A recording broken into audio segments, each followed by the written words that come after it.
Hello student, स्वागत है आप सभी का आरवी ट्यूशन क्लासेस के यूट्यूब प्लेटफॉर्म पर। दोस्तों, आज की इस वीडियो के अंदर हम बात करने वाले हैं इलेक्ट्रीशियन ट्रेड थ्योरी का चैप्टर नंबर 1, जो कि आपके सीबीटी एग्ज़ाम के लिए मोस्ट इम्पॉर्टेंट माना जाता है। तो दोस्तों, अगर आप इलेक्ट्रीशियन ट्रेड से हैं तो आप इस वीडियो को ज़रूर देखिएगा। आज की इस वीडियो में मैं आपको चैप्टर नंबर 1 जो कि आपका होता है, उसमें मैं मोस्ट इम्पॉर्टेंट एमसीक्यूज़ आपको बताने वाला हूं जो आपके एग्ज़ाम में पूछे जाएंगे और पूछे गए भी हैं, है ना। प्रीवियस ईयर्स के क्वेश्चन देखेंगे तो उसमें आपको मैक्सिमम क्वेश्चन इस चैप्टर से देखने को मिलेंगे। तो इसीलिए बोल रहा हूँ इस वीडियो को आप कंप्लीट देखिएगा, क्योंकि इस चैप्टर का बहुत बड़ा वेटेज होता है आपके सीबीटी एग्ज़ाम में। दोस्तों, आपकी जानकारी के लिए बता दूं, इससे पहले मैंने आपको एम्प्लॉयबिलिटी स्किल की कंप्लीट क्लासेस प्रोवाइड कर दी हैं, जो आपके 12 चैप्टर हैं कंप्लीट कवर करा दिए हैं।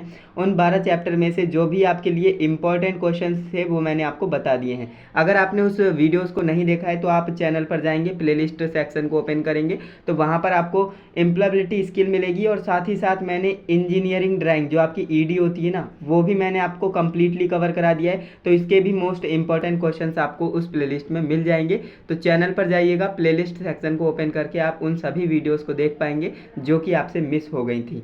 दोस्तों, आपकी जानकारी के लिए बता दें, जो आपकी एम्प्लॉयबिलिटी स्किल है और ईडी है, ये सभी ट्रेड के लिए कॉमन होती है। तो आप इन क्लासेस को ज़रूर देखिएगा। लेकिन आज की ये वीडियो हमारी इलेक्ट्रीशियन ट्रेड के स्टूडेंट्स के लिए होने वाली है। जो भी इलेक्ट्रीशियन ट्रेड के विद्यार्थी हैं वो इस वीडियो को कंप्लीट देखेंगे, क्योंकि इसमें हम चैप्टर नंबर 1 के मोस्ट इंपॉर्टेंट क्वेश्चंस देखने वाले हैं। तो चलिए, अब ज़्यादा टाइम वेस्ट नहीं करते हैं, फटाफट से क्वेश्चंस के ऊपर आ जाते हैं। तो पहला हमारा क्वेश्चन है, जो यहाँ पर आप देख सकते हैं, एमसीक्यूज ही हैं। निम्न में से क्या एक विद्युतकार का कर्तव्य नहीं है। अब यहाँ पर बात कर रहा है कि निम्नलिखित में से, जो आपके पास 4 ऑप्शंस हैं, इसमें से इलेक्ट्रीशियन क्या नहीं करता है ना, ये आपको बताना है क्या नहीं करता है। तो देखिए, विद्युत परिपथों की स्थापना करना, ये तो एक इलेक्ट्रीशियन करता है, बिल्कुल करता है। मोटर्स की रिवाइंडिंग करना, मोटर अगर ख़राब हो जाती है, कोई फ़ैन है, सीलिंग फ़ैन है, फर्राटा फ़ैन है, तो उसकी रिवाइंडिंग करना, ये तो इलेक्ट्रीशियन का कर्तव्य होता है। उपरोक्त सभी नहीं होंगे, क्योंकि इसमें बोला है कि कोई एक कर्तव्य नहीं है, तो वो हमारा पीसीबी है ना। पीसीबी बनाना एक इलेक्ट्रीशियन का काम नहीं होता है ना, ये मैन्युफैक्चर कंपनीज बनाती हैं पीसीबी, है ना। पीसीबी की फुल फॉर्म याद रखिएगा, हो सकता है एग्जाम में पूछ ले। तो पीसीबी की फुल फॉर्म होती है प्रिंटेड सर्किट बोर्ड। क्या होती है? Printed circuit board. इसे आपको ध्यान में रखना है। तो हमारा राइट आंसर इस क्वेश्चन का ऑप्शन नंबर बी हो जाएगा। जो भी ऑप्शन नंबर बी फोड़ रहे हैं, बिल्कुल करेक्ट आंसर हो जाएगा, है ना। सी, डी और ए नहीं होगा, ऑप्शन नंबर बी हमारा करेक्ट हो जाएगा। चलिए आगे बढ़ते हैं। इसी तरह से मैं हर एक क्वेश्चन को आपको अच्छे से एक्सप्लेन करूंगा, हर एक क्वेश्चन पे कम से कम 1 मिनट दूंगा। तो इस वजह से ये वीडियो हो सकता है 1 घंटे से ऊपर भी बन गई हो, तो आप इस वीडियो को मैनेज करके कंप्लीट देखिएगा, ओके। तो दूसरा हमारा क्वेश्चन हमसे कह रहा है, निम्न में से कौन सा दुर्घटना का कारण नहीं है। अब यहाँ पर बात कर रहा है कि ये हमारे पास 4 ऑप्शंस है, तो इसमें से कौन सा दुर्घटना का कारण नहीं है। देखिए, अगर आप कार्य में रुचि नहीं रखेंगे तो ऑब्वियसली दुर्घटना तो होगी, है ना। अगर आपको इंटरेस्ट नहीं आ रहा है किसी काम में और आप फिर भी कर रहे हो, तो वहाँ पर क्या हो सकता है, दुर्घटना हो सकती है ना। और जो हमारा विद्युत उत्सुक यानी अधिक उत्सुक होना, यानी ओवर एक्साइटमेंट अगर आपको हो जाती है, आप बहुत ज़्यादा एक्साइटमेंट हो रही है, तो भी आपको जो है दुर्घटना हो सकती है, क्योंकि ज़्यादा एक्साइटमेंट भी नहीं होना है। एंड यहाँ पर बोला है अनुशासनहीन होना है, अगर आप डिसिप्लिन में नहीं है तब भी हमारी क्या हो सकती है, दुर्घटना हो सकती है। लेकिन अगर आप सुरक्षित पहनावा, अगर आप सही से पहनावा जो आपका इलेक्ट्रीशियन का होता है, जैसा आप जानते हैं पीपीई जो आपके इक्विपमेंट होते हैं वो आपने अच्छे से पहन रखे हैं, है ना। पीपीई की फुल फॉर्म भी पूछ लेता है, पर्सनल प्रोटेक्टिव इक्विपमेंट, याद रखेंगे। तो बात कर रहा है कि इसमें से सुरक्षित पहनावा जो है आपका, अगर आप सुरक्षित पहनावा पहने होंगे तो आप दुर्घटना के कारण, वो दुर्घटना का कारण नहीं होता है ना। तो ऑप्शन नंबर बी हमारा करेक्ट आंसर हो जाएगा। आई होप आपको ये क्वेश्चन समझ में आया होगा। ये क्वेश्चन हमसे ये कहना चाह रहा है कि हमारा जो है दुर्घटना का कारण कौन सा नहीं है। तो देखिए, अगर आपको इंटरेस्ट नहीं होगा तब भी दुर्घटना होगी, अधिक उत्सुक होंगे तब भी दुर्घटना होगी, अनुशासनहीनता आप दिखाएंगे तब भी दुर्घटना होगी। लेकिन अगर आप सुरक्षित पहनावा पहने होंगे तो कैसे दुर्घटना हो सकती है ना। तो ऑप्शन नंबर बी हमारा करेक्ट आंसर हो जाएगा। नेक्स्ट क्वेश्चन की तरफ बढ़ लेते हैं। तीसरा हमारा क्वेश्चन हमसे कह रहा है, विद्युत संपर्क में आए व्यक्ति को छुड़ाने के लिए हमें क्या करना चाहिए। हमें मेन स्विच ऑफ कर देना चाहिए, या फिर किसी चाकू से तार को काट देना चाहिए, या फिर पीड़ित को धक्का देकर लाइन से पृथक कर देना चाहिए, या फिर उपरोक्त में से कोई नहीं। तो बात कर रहा है यहाँ पर, अगर कोई व्यक्ति किसके संपर्क में है, विद्युत के संपर्क में है, यानी उसे करंट लग रहा है, शॉक लग रहा है और आप वहाँ पर हैं, तो आपको क्या करना है सबसे पहले।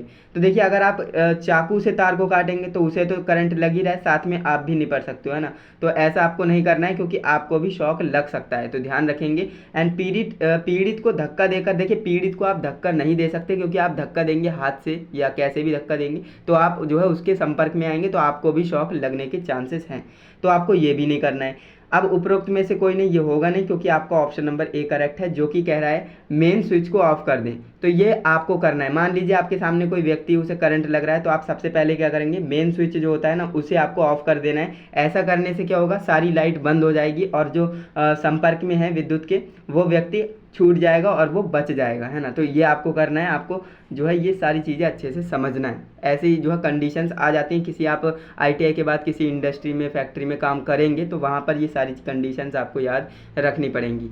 इसके बाद हम नेक्स्ट क्वेश्चन की बात कर लेते हैं।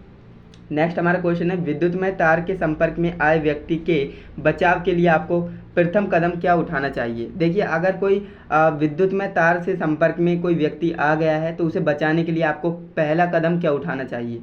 तत्काल डॉक्टर को बुलाएं, या फिर उसका हाथ पकड़कर विद्युतमय तार से उसे छुड़ाएं, या फिर उसे विद्युतमय तार से पृथक करें, या फिर अस्पताल ले जाएं। तो देखिए बात कर रहे हैं यहाँ पर विद्युतमय तार के संपर्क में आए व्यक्ति के बचाव के लिए, है ना। कोई व्यक्ति है जो विद्युत के संपर्क में है, उसे करंट लग रहा है और आप वहीं पर खड़े हैं, तो आपको पहला कदम क्या उठाना चाहिए।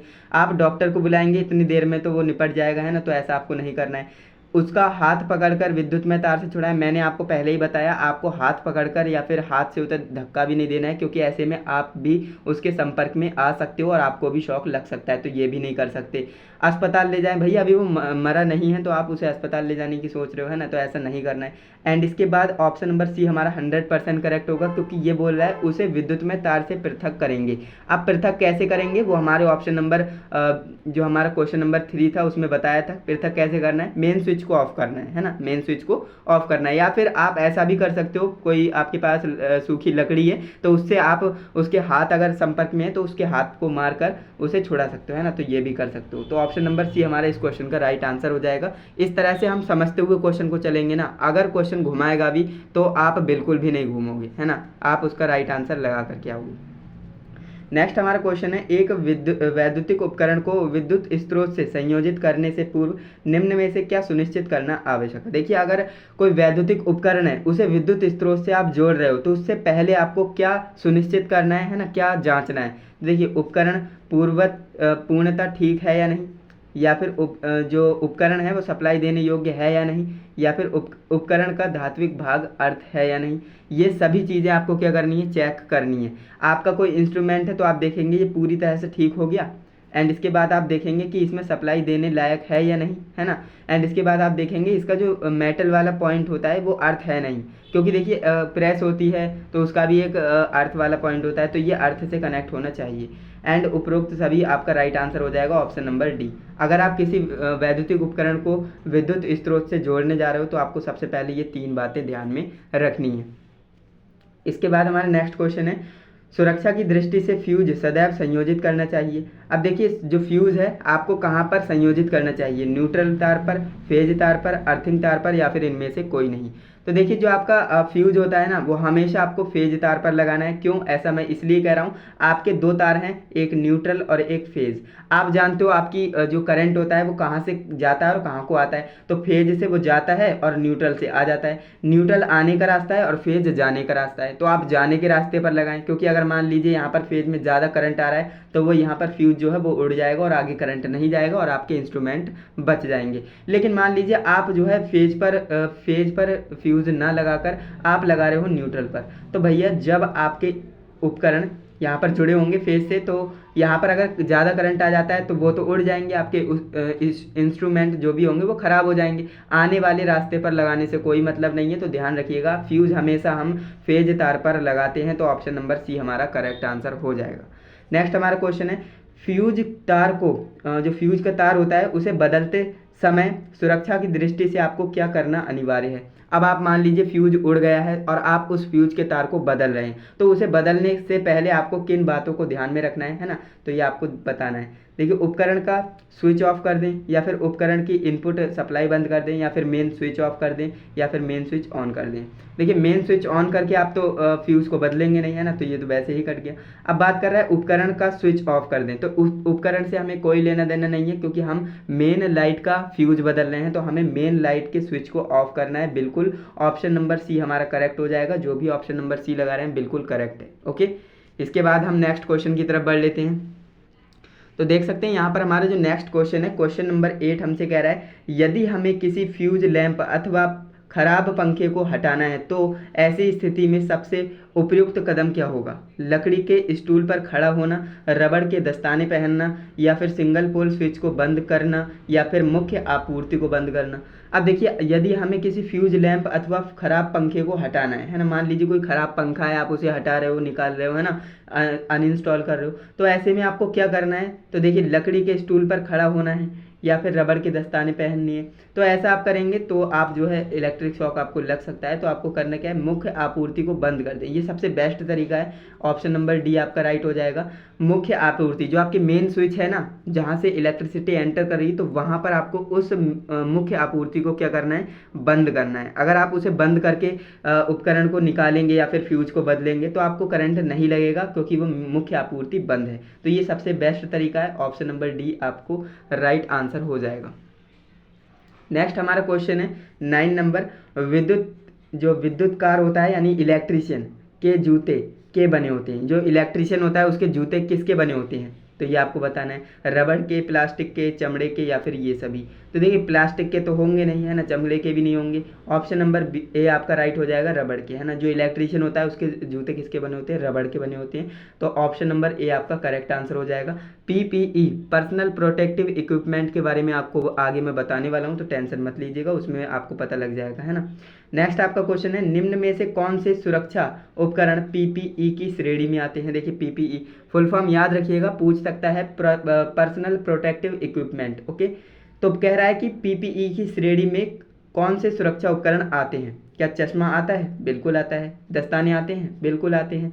और सुरक्षा पेटी आती है? बिल्कुल। तो ऑप्शन नंबर डी हमारा करेक्ट हो जाएगा, क्योंकि ये सभी उपकरण किस में आते हैं? पीपीई की श्रेणी में आते हैं। तो याद रखेंगे बिल्कुल। नेक्स्ट हमारा क्वेश्चन है कार्यशाला में असुरक्षित पहनावे के अंतर्गत क्या आता है? देखिए असुरक्षित अगर आपका पहनावा है तो उसमें क्या आएगा? ढीले कपड़े। हाँ, ढीले कपड़े अगर आप पहने तो वो एक असुरक्षित पहनावा हो जाएगा, ये सही हो जाएगा। यहाँ पर बात करें टाई, अगर आप इलेक्ट्रीशियन है तो आप टाई पहनकर कभी भी काम नहीं करेंगे, क्योंकि ऐसा अगर आप करते हो, मोटर अगर आप संभाल रहे हो, तो हो सकता है आपकी टाई मोटर में फंस जाए और वहाँ पर जो है दुर्घटना हो सकती है ना। तो ये भी आपका असुरक्षित पहनावा हो जाएगा। मफलर पहनकर आपको कभी भी काम नहीं करना है, क्योंकि एक इलेक्ट्रीशियन हमेशा टाइट कपड़े पहनता है ना, फुल आस्तीन के कपड़े पहनता है, मफलर वगैरह ये नहीं पहनता है ना। तो ये भी आपका असुरक्षित पहनावा है, यानी कि ऑप्शन नंबर डी आपका करेक्ट हो जाएगा। ये सभी क्या हैं? असुरक्षित पहनावे के अंतर्गत आते हैं। तो ऑप्शन नंबर डी हमारा क्या हो जाएगा? राइट आंसर हो जाएगा। जो भी ऑप्शन नंबर डी लगा रहे हैं बिल्कुल करेक्ट है। नेक्स्ट हमारा क्वेश्चन है दुर्घटना टालने का सर्वोच्च उपाय है। अब दुर्घटना टालना है आपको तो क्या करना होगा? देखिए सुरक्षा उपकरणों को पहनना, या फिर जॉब, मशीन और कार्य क्षेत्र से संबंधित सावधानियों का पालन करना, या फिर अपने तरीके से कार्य करना, या फिर किसी कुशल कारीगर की भांति कार्य करना।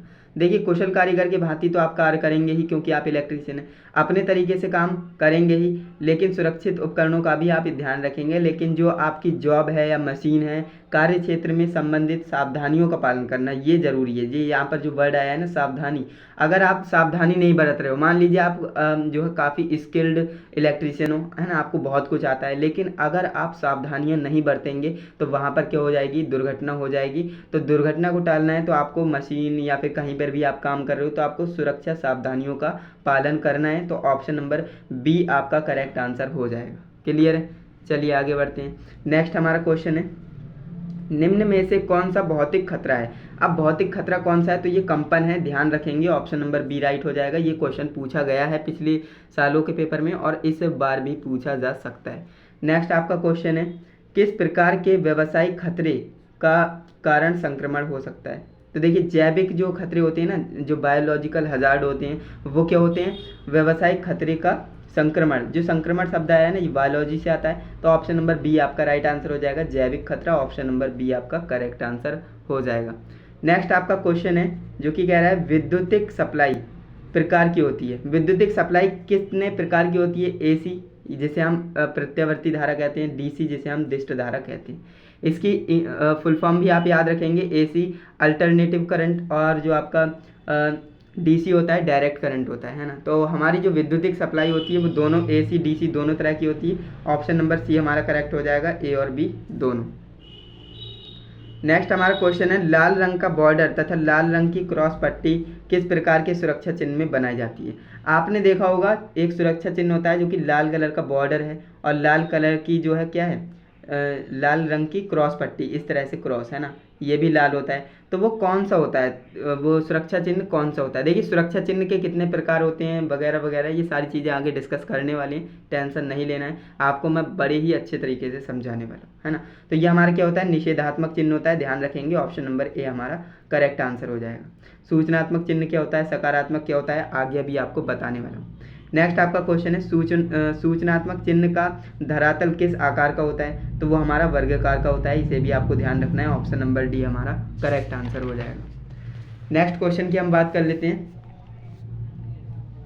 नेक्स्ट क्वेश्चन आप यहाँ पर देख पाएंगे 18 नंबर है, जो कि आपसे क्या कह रहा है, चित्र में किस प्रकार का सुरक्षा चिन्ह दर्शाया गया है? जो आपके पास ये चित्र है इसमें किस प्रकार का सुरक्षा चिन्ह दर्शाया गया है, ये आपको बताना है। तो उम्मीद कर रहा हूँ इसका तो आंसर आप बता ही पा रहे होंगे, काफ़ी आसान है एंड आपने देखा भी होगा ये, है ना। काफ़ी जगह पर आपने देखा होगा, एक ये बीड़ी या सिगरेट जो भी होता है उसे काट कर इस तरह से दर्शा दिया जाता है। ध्यान देने वाली बात ये है, ये जो क्रॉस पट्टी है और ये जो सर्कल है यानी वृत्ताकार है, ये लाल रंग का होता है, इसे आप ध्यान देंगे। ये ब्लैक एंड वाइट में है ना, तो ध्यान देने वाली बात है। तो इसे हम क्या कहते हैं, निषेधात्मक चिन्ह कहते हैं। ऑप्शन नंबर ए हमारा करेक्ट आंसर हो जाएगा। क्लियर है? चलिए देखिए, अब आप कहेंगे ये सारी चीज़ें मैंने आपको थ्योरी वाली क्लासेस में भी पढ़ा रखी हैं, तो अगर आपने थ्योरी वाली क्लासेस नहीं देखी हैं तो हो सकता है आपको ये समझ में ना आती हूँ, है ना। नेक्स्ट हमारा क्वेश्चन है निम्नलिखित में से सूचनात्मक चिन्ह सुरक्षा चिन्ह कौन सा होता है ना। सूचनात्मक सुरक्षा चिन्ह कौन सा होता है? तो देखिए सूचनात्मक चिन्ह ये आपका सूचनात्मक चिन्ह होगा प्लस, इस तरह से आपने देखा होगा एक वर्गाकार होता है, इसमें प्लस का साइन है और ये हमें क्या दर्शाता है कि यहाँ पर क्या है, मेडिकल है, प्राथमिक उपचार है, इस तरह से, है ना। ये हमें बताता है कि अगर आपको प्राथमिक उपचार की आवश्यकता है तो यहाँ पर जाइए, है ना। इस तरह से आपको ये एक प्रकार से क्या दे रहा है, इन्फॉर्मेशन दे रहा है ना। साइन जो आपको क्या कर रहा है, सूचना दे रहा है, तो इसलिए हम इसे इन्फॉर्मेशन साइन कहते हैं, सूचनात्मक चिन्ह कहते हैं। नेक्स्ट हमारा क्वेश्चन है चेतावनी चिन्ह चित्र में दर्शाए गए कौन सा प्रतीक खतरे की आशंका को प्रदर्शित करता है? तो ये आपको बताना है। खतरे की आशंका को कौन प्रदर्शित करेगा? तो वो आपका इस तरह से होता है। ऑप्शन नंबर ए ट्रायंगल बना होगा, इसमें आपका एक्सक्लेमेशन मार्क बना होगा, तो ये क्या होता है, चेतावनी देता है किसकी, ये आपको चेतावनी देता है किसकी, खतरे की, है ना। तो ऑप्शन नंबर ए आपका क्या हो जाएगा, करेक्ट आंसर हो जाएगा। नेक्स्ट क्वेश्चन की बात कर लेते हैं, इससे रिलेटेड बहुत सारे क्वेश्चन आपसे पूछे जाते हैं। नेक्स्ट हमारा क्वेश्चन है निम्नलिखित सुरक्षा चिन्हों के उदाहरणों में कौन सा अनिवार्य चिन्ह का उदाहरण है? तो ये आपको बताना है। विद्युत झटके का खतरा, हेड प्रोटेक्शन का खतरा, या फिर हेड प्रोटेक्शन की पहचानना, या फिर संचारक, या फिर धूम्रपान। तो इसका राइट आंसर क्या हो जाएगा, ये हमें बताना है। तो बिल्कुल जो भी ऑप्शन नंबर बी लगाना है बिल्कुल करेक्ट हो जाएगा। ऑप्शन नंबर बी आपका करेक्ट है, हेड प्रोटेक्शन पहनना, है ना, ये आपका करेक्ट आंसर हो जाएगा। नेक्स्ट आपका क्वेश्चन है निम्न में से कौन सा सुरक्षा चिन्ह वृत्त में दर्शाया जाता है? तो वो निषेधात्मक चिन्ह होता है, जैसा कि मैंने आपको बताया ये वृत्त में दर्शाया जाता है। तो ऑप्शन नंबर 20 का करेक्ट आंसर हो जाएगा। नेक्स्ट हमारा क्वेश्चन है सूचनात्मक चिन्ह के संबंध में कौन सा एक कथन सत्य है, ये आपको बताना है। सूचनात्मक चिन्ह की बात हो रही है, तो सूचनात्मक चिन्ह की जो पृष्ठभूमि होती है नीली होती है? बिल्कुल नहीं। इसकी आकृति वृत्ताकार होती है? बिल्कुल नहीं। मैंने आपको बताया सूचनात्मक चिन्ह कैसे होते हैं, वर्गाकार, आयताकार, इस तरह से होते हैं, है ना। इसके बाद इनकी पृष्ठभूमि हरी होती है? बिल्कुल। इसकी पृष्ठभूमि कैसी होती है, हरी कलर की होती है। तो ऑप्शन नंबर सी हमारा करेक्ट आंसर हो जाएगा। इनकी जो है आकृति त्रिभुजाकार नहीं होती है, तो ये ऑप्शन कट जाएंगे, है ना। तो ऑप्शन नंबर सी इसका करेक्ट आंसर होगा। नेक्स्ट हमारा क्वेश्चन है निम्न चिन्हों का उचित मिलान कीजिए। तो इनका हमें मिलान करना है, इसे आपको अच्छे से समझना होगा। तो दोस्तों इस क्वेश्चन का हम आंसर कैसे करेंगे, आपको ये सारे चिन्हों के बारे में पता होना चाहिए। तो ये हमारा कौन सा है, पैदल यात्री निषेध, है ना। और ये आपका कौन सा चिन्ह है, तो ये आपका क्या है, धूम्रपान निषेध। ये आपका क्या है, प्राथमिक उपचार केंद्र। और ये आपका क्या है, हाँ ये आपका क्या है, यहाँ पर आप देख सकते हैं ये आग जल रही है और यहाँ पर हमें बाल्टी से पानी डालना है, ये मना है ना। तो बात करें यहाँ पर, अगर आपको एक दो पता भी नहीं है तब भी आप कर सकते हैं। कैसे, धूम्रपान निषेध, जो धूम्रपान निषेध है वो कौन सा है, बी है ना। तो पहले का क्या हो जाएगा, बी। अब यहाँ पर हम देखेंगे पहले का बी कहाँ कहाँ है और कहाँ कहाँ नहीं है ना। तो पहले का यहाँ पर बी हमें देखना है, पहले का हमारा बी कहाँ पर है। बी का देखिए चौथा है, ये तो आपका कट जाएगा। बी का दूसरा यहाँ पर दिखा रहा है, ये भी कट जाएगा। बी का दूसरा यहाँ पर दिखा रहा है, ये भी कट जाएगा। Option number B. देखिए मैंने एक ही क्वेश्चन को समझ करके इसे सॉल्व कर दिया। अगर आपके पास इस तरह से क्वेश्चन आएगा ना, तो अगर आपको एक भी चिन्ह अगर पहचान में आ रहा है कि कौन सा होता है, तो आप निकाल सकते हो आंसर। जैसे कि यहाँ पर मैंने बी का पहला है ना, बी का पहला हो जाएगा ना, क्योंकि ये हमारा धूम्रपान निषेध का है। तो बी का पहला मुझे मिल गया, तो मैंने देखा यहाँ पर बी का चौथा है, तो ये तो कट जाएगा। बी का दूसरा भी कट जाएगा और ये भी बी का दूसरा है, ये भी कट जाएगा। तो जो बचा है देख सकते हैं बी का पहला है, तो ये ही हमारा करेक्ट आंसर होगा। कैसे होगा, तो यहाँ पर आप देख भी सकते हैं। अब देखिए पहला आपका क्या हो गया, बी से है ना, और दूसरा आपका क्या है, तो देखिए दूसरा आपका पहला वाला क्या है आपका, पैदल यात्री निषेध है ना। ए का आपका तीसरा हो जाएगा, तो यहाँ पर ए का तीसरा है, बी का पहला है। और यहाँ पर आप देखेंगे प्राथमिक उपचार यानी सी का चौथा है, तो सी का यहाँ पर भी चौथा दिया है। इसके बाद डी हमारे देखेंगे, तो डी का दूसरा है, तो डी का दूसरा यहाँ पर दिया है, यानी कि ये हमारा करेक्ट आंसर हो जाएगा।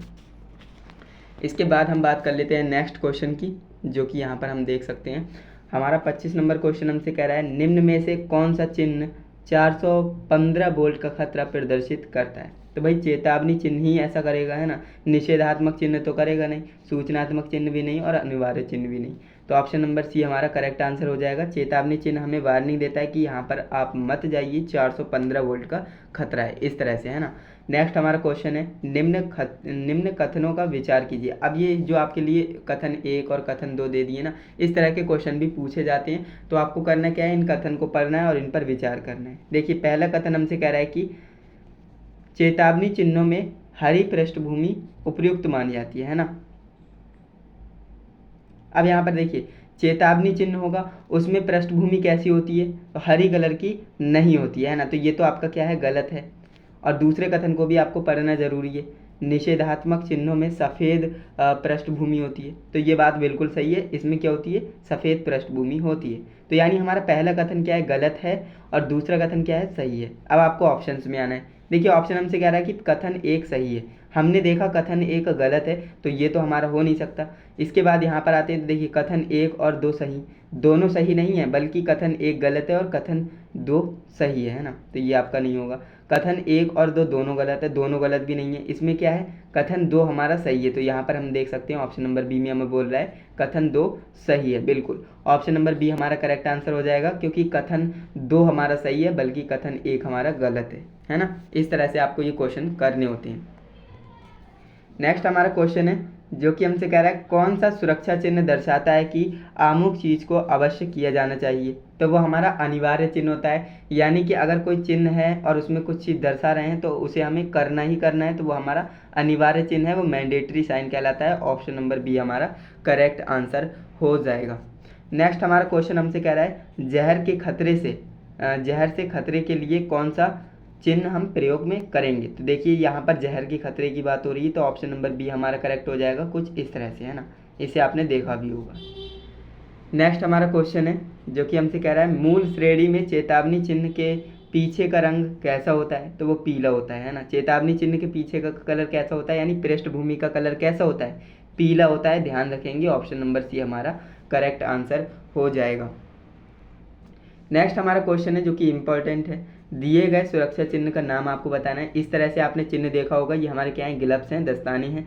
तो यानी इन्हें हमें क्या करना है, ये हमारा अनिवार्य चिन्ह होता है, यानी इन्हें हमें पहनकर ही काम करना है। अगर आप कहीं इंडस्ट्री में, फैक्ट्री में वर्क करेंगे, तो जहाँ पर इस तरह से बना हुआ है समझ लीजिएगा, वहाँ पर आपको दस्ताने पहनकर यानी ग्लव्स पहनकर ही काम करने हैं, है ना। तो ये हमारा चेतावनी चिन्ह क्या, नहीं, ये हमें चेतावनी नहीं दे रहा है। ये निषेधात्मक, ये क्या हमें ये नहीं करना है, ऐसा नहीं है, इसे हमें करना होता है ना। ये भी कट जाएगा। सूचनात्मक चिन्ह, क्या ये हमें सूचना दे रहा है, बिल्कुल नहीं, ये हमें करना है ना। तो अनिवार्य चिन्ह हो जाएगा, आवश्यक चिन्ह या अनिवार्य चिन्ह, बात एक ही है। ऑप्शन नंबर बी हमारा करेक्ट आंसर हो जाएगा।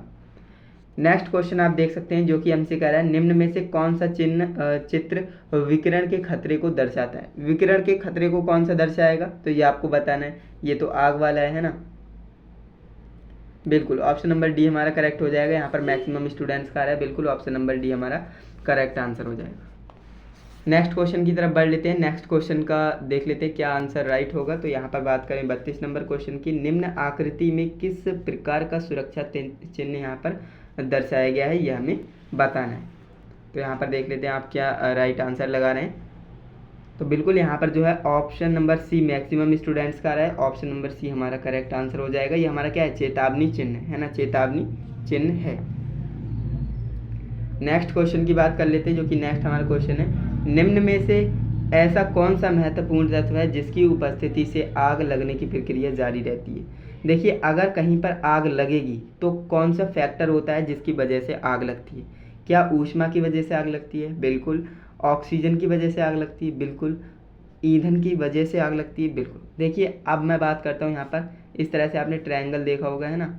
देखिए आपके पास तीन चीज़ें अगर कहीं पर मिल जाती हैं तो वहाँ पर आग लग जाएगी। जैसे ऊष्मा है ना, हीट जहाँ पर मिल जाए वहाँ पर आग लग सकती है। ऑक्सीजन तो है ही हर जगह है ना, तो ऑक्सीजन और ईंधन, ये यानी ऊष्मा और O2 ऑक्सीजन प्लस ईंधन है ना, ईंधन, अगर ये तीनों मिल जाती हैं जहाँ पर तो वहाँ पर आग लग जाती है, आग लगने की क्रिया जारी रहती है। तो उपरोक्त डी यानी ऑप्शन नंबर डी हमारा राइट आंसर हो जाएगा, उपरोक्त सभी है ना, ये आपका राइट आंसर हो जाएगा क्योंकि इन सभी की वजह से आग लगती है। नेक्स्ट हमारा क्वेश्चन है, विद्युत तारों में लगी आग को बुझाने के लिए किया गया, यानी कि यहाँ पर कह रहा है विद्युत तारों में लगी आग को बुझाने के लिए प्रयोग किया जाने वाला अग्निशमन है। देखिए अग्निशमन आपके कई तरह के होते हैं है ना, आपने देखे होंगे, जिसे हम इंग्लिश में फायर एक्सटिंग्विशर कहते हैं। तो हमें कह रहा है कि विद्युत तारों में लगी आग है और उसे हमें बुझाना है, तो हमें किस प्रकार का अग्निशमन का इस्तेमाल करना है वो आपको बताना है। जल का हम इस्तेमाल वैसे ही नहीं करते हैं, जहाँ पर इलेक्ट्रिक फायर लगती है तो वहाँ पर हम जल का इस्तेमाल नहीं कर सकते, ऐसा करेंगे तो और बढ़ेगी आग है ना, बुझेगी नहीं। झाग पैदा करने वाले यंत्र, ये भी हम इस्तेमाल नहीं कर सकते। हम कार्बन टेट्राक्लोराइड युक्त यंत्र का प्रयोग कर सकते हैं, यानी जो कार्बन टेट्राक्लोराइड होता है ना, CCl4 जिसे कहते हैं कार्बन टेट्राक्लोराइड, तो हम उसका इस्तेमाल कर सकते हैं इलेक्ट्रिकल फायर को बुझाने के लिए है ना। तो ऑप्शन नंबर सी हमारा करेक्ट आंसर हो जाएगा। नेक्स्ट क्वेश्चन की तरफ बढ़ते हैं। नेक्स्ट क्वेश्चन हमारा कह रहा है कि वैद्युतिक कार्यशालाओं में आग बुझाने वाले यंत्र हेतु, यानी वैद्युतिक कार्यशालाओं में आग बुझाने के लिए कौन सा यंत्र है। तो आग बुझाने वाले यंत्र उपलब्ध रहने चाहिए, रेत से भरी हुई जो बाल्टियां हैं वो उपलब्ध होनी चाहिए, जल की व्यवस्था हेतु जल से भरी ओवरहेड टंकी बनी होनी चाहिए, बिल्कुल। तो ये सभी ऑप्शन हम सही हो जाएंगे, ऑप्शन नंबर डी हमारा करेक्ट हो जाएगा। कैसे, अगर आप कहीं इंडस्ट्री में फैक्ट्री में गए हैं तो वहाँ पर आपने देखा होगा आग बुझाने वाले अग्निशमन यंत्र यानी फायर एक्सटिंग्विशर आपने देखे होंगे, जगह जगह पर लगे होते हैं, दीवारों पर टंगे होते हैं। एंड रेत से भरी बाल्टियाँ आपने देखी होंगी है ना, इस तरह से जो है काफ़ी सारी बाल्टियाँ होती हैं जो कि किससे, रेत से भरकर इस तरह से रख दी जाती हैं, क्योंकि वहाँ जहाँ पर आग लगेगी तो वहाँ पर हम उसे बुझा पाएँ है ना, उसे नियंत्रित कर पाएँ। जल की व्यवस्था होती है, बिल्कुल होती है। तो ऑप्शन नंबर डी हमारा करेक्ट हो जाएगा क्योंकि ये सभी क्या हैं, आग बुझाने के लिए सहायता करते हैं। नेक्स्ट हमारा क्वेश्चन है, वैद्युतिक उपकरणों और ऐसे आग वाले प्रतिष्ठानों में किस प्रकार के बुझाने वाले यंत्रों का इस्तेमाल करते हैं है ना। देखिए फोम प्रकार के, हेलोन प्रकार के, गैस कारतूस, जलयुक्त प्रकार के, या फिर दाब से भरे जल के प्रकार के है ना। तो इसका राइट आंसर क्या हो जाएगा। तो देखिए जो वैद्युतिक उपकरणों में आग लगती है ना, जो वैद्युतिक उपकरणों और ऐसे आग लगने वाले प्रतिष्ठान होते हैं तो उनमें हम आग बुझाने के लिए किस प्रकार के अग्निशमन का इस्तेमाल करते हैं। तो ध्यान रखेंगे हेलोन टाइप है ना, हेलोन टाइप में क्या होता है, CTC होता है, कार्बन टेट्राक्लोराइड होता है। तो ऑप्शन नंबर बी हमारा करेक्ट आंसर हो जाएगा, हेलोन टाइप है ना, ध्यान रखेंगे। नेक्स्ट हमारा क्वेश्चन है, CTC जिसे हम कार्बन टेट्राक्लोराइड कहते हैं, आग बुझाने वाले यंत्र में कौन सा द्रव्य वायु दाब के भरा होता है, जो वायु दाब से भरा होता है। तो यहाँ पर बात करें कार्बन टेट्राक्लोराइड हो जाएगा, बिल्कुल नहीं होगा। कार्बन डाइऑक्साइड, ये भी नहीं होगा। यहाँ पर बात क्या कर रहा है, देखिए सीटीसी आग बुझाने वाले यंत्र में कौन सा द्रव यानी वायु दाब के साथ भरा होता है ना। तो यहाँ पर ये बिल्कुल सही हो जाएगा, क्योंकि वायु दाब यानी प्रेशर आप लगाएंगे तभी तो सीटीसी आप मिला पाएंगे, है ना, किसी में अग्निशमन में भर पाएंगे। तो बिल्कुल ये राइट होगा, है ना। और बात करें यहाँ पर कार्बन डाइऑक्साइड, तो ये आपका नहीं होगा, है ना। ब्रोमो क्लोरो डाइफ्लोरोमेथेन, जिसे हम CbR ClF2 कहते हैं, ये भी आपका होगा। यानी ऑप्शन नंबर ए और सी दोनों हैं, तो ऑप्शन नंबर डी के साथ जाएंगे। जो भी ऑप्शन नंबर डी लगा रहे हैं बिल्कुल करेक्ट आंसर हो जाएगा। नेक्स्ट क्वेश्चन है, पेट्रोल से लगी आग को बुझाने के लिए किस प्रकार के अग्निशमन का हमें इस्तेमाल करना चाहिए। रेत की बाल्टी से ये नहीं बुझती, बाल्टी जो पानी की बाल्टी होती है उससे भी ये नहीं कंट्रोल की जाएगी, और जो शुष्क पाउडर युक्त जो अग्निशमन होते हैं ना, इनसे भी ये कंट्रोल नहीं होती है। तो फोम प्रारूपी जो अग्निशमन होते हैं ना, इनसे ये कंट्रोल होती है। तो ऑप्शन नंबर ए हमारा करेक्ट आंसर हो जाएगा। क्लियर है। तो अगर पेट्रोल से कहीं पर आग लगी है तो वहाँ पर आपको कौन से अग्निशमन का इस्तेमाल करना है। पेट्रोल से लगी आग को बुझाने के लिए हम फोम प्रारूपी अग्निशमन का इस्तेमाल करते हैं। तो इसे भी आपको क्या रखना है, ध्यान में रखना है, क्योंकि इम्पोर्टेंट क्वेश्चन था। इसके बाद हमारा नेक्स्ट क्वेश्चन है, जो कि हमसे कह रहा है, चित्र में प्रदर्शित वर्ग डी अग्नि के लिए सबसे उत्तम अग्नि बुझाने वाला यंत्र कौन सा होता है। अब ये भी अग्नि आपकी कई तरह की होती हैं, वर्ग ए वर्ग बी, है ना, group A B C D, इस तरह से होती हैं, है ना। तो देखिए हमसे कह रहा है ग्रुप डी, जो आपकी वर्ग डी है, उसकी आग लगी है, तो उसे बुझाने के लिए हम किस प्रकार के अग्निशमन का इस्तेमाल करेंगे। तो बिल्कुल जो भी ऑप्शन नंबर ए लगा रहे हैं बिल्कुल करेक्ट है। कार्बन टेट्राक्लोराइड, जिसे हम CTC कहते हैं, CTC नामक अग्निशमन का हम इस्तेमाल करेंगे। ऑप्शन नंबर ए हमारा करेक्ट हो जाएगा, है ना। तो ये आपका राइट आंसर हो जाएगा। इसके बाद हम बढ़ते हैं आगे एंड नेक्स्ट क्वेश्चन देखते हैं। देखिए यहाँ पर आप कंफ्यूज ना हो, इसलिए मैं आपको ये समझा ही देता हूँ कि आग के प्रकार कितने होते हैं। तो देखिए आग के टाइप्स कितने होते हैं, तो इसे आपको अच्छे से समझना है, क्योंकि यहाँ से क्वेश्चन पूछा जाता है ना। तो देखिए आग के प्रकार के बारे में मैं आपको बता देता हूँ। वर्ग ए, हमसे यहाँ पर वर्ग डी की बात की थी। तो देखिए वर्ग डी में आग कौन कौन सी आती हैं, धातु और विद्युत उपकरण। अगर कोई धातु और विद्युत उपकरण से आग लगी है तो वो हमारी ग्रुप डी की आग होगी, यानी वर्ग डी की आग होगी। बात करें यहाँ पर वर्ग ए में कौन कौन सी आती है। तो देखिए वर्ग ए में अगर लकड़ी से आग लगी है, कागज़ से आग लगी है, कपड़ा या फिर ठोस पदार्थ, इन चीज़ों से अगर कहीं पर आग लगती है तो वो हमारी वर्ग ए की आग होती है, ध्यान रखेंगे बिल्कुल। नेक्स्ट हमारी है वर्ग बी।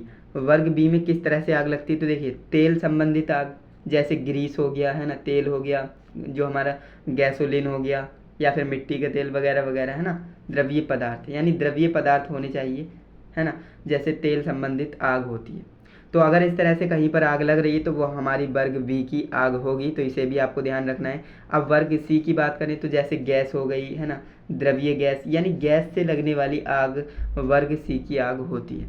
यानी मोटा मोटा बताऊं तो इस तरह से आप ध्यान रख सकते हो, लकड़ी कपड़ा, है ना, लकड़ी कपड़ा कागज़ ठोस पदार्थ, इनसे जो अभी आग लगेगी वो ऑप्शन नंबर ए में जाएगी, यानी वर्ग ए, है ना। तेल से आग लगेगी, द्रव्य पदार्थ से आग लगेगी, तो वो हमारी किससे होगी, बी से होगी, है ना। इसके बाद जो द्रव यानी गैस होती है, द्रव्य गैस होती है, उससे आग लगेगी तो आपकी ग्रुप डी में जाएगी, और डी में आपकी सी में जाएगी, और डी में आपकी क्या होती है, इलेक्ट्रिकल आग होती है, जो कि इलेक्ट्रिकल फायर होती है ना। समझ में आया, बिल्कुल आया होगा, और इस चीज़ को आपको ध्यान भी रखना है। अगर आप नॉर्मली याद नहीं रख पा रहे हो तो एक ट्रिक बता देता हूँ, इस तरह से आप याद रख सकते हो। देखिए ठोस द्रव गैस, आपने पढ़ा होगा ठोस द्रव गैस, है ना। तो ये सीक्वेंस आप याद रखिए, ठोस द्रव गैस यानी ABC, है ना, ठोस द्रव गैस।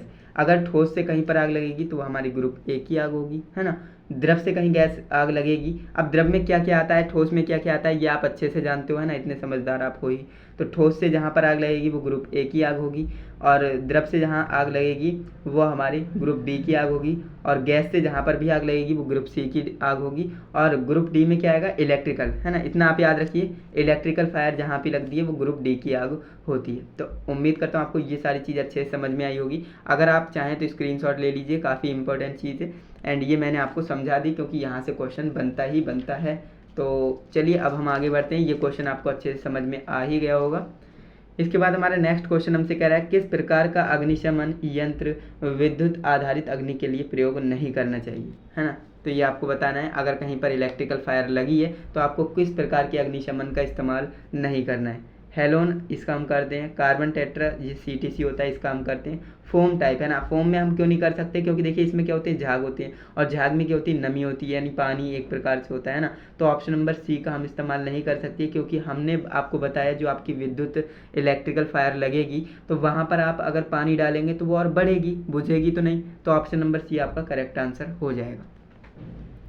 नेक्स्ट आपका क्वेश्चन हमसे कह रहा है कि सामान्य रूप से विद्युत से लगी आग को बुझाने के लिए हम प्रयोग करते हैं किसका, रेत का, है ना। रेत का भी आप इस्तेमाल कर सकते हो अगर कहीं पर इलेक्ट्रिकल फायर लगी है तो वहाँ पर अगर आपके पास फायर एक्सटिंग्विशर नहीं है, मान लीजिए वहाँ पर फायर एक्सटिंग्विशर नहीं है, तो आप क्या करेंगे, पानी तो डाल नहीं सकते हैं ना, तेल भी नहीं डाल सकते, ऐसा करेंगे तो और बढ़ेगी आग, बुझेगी नहीं।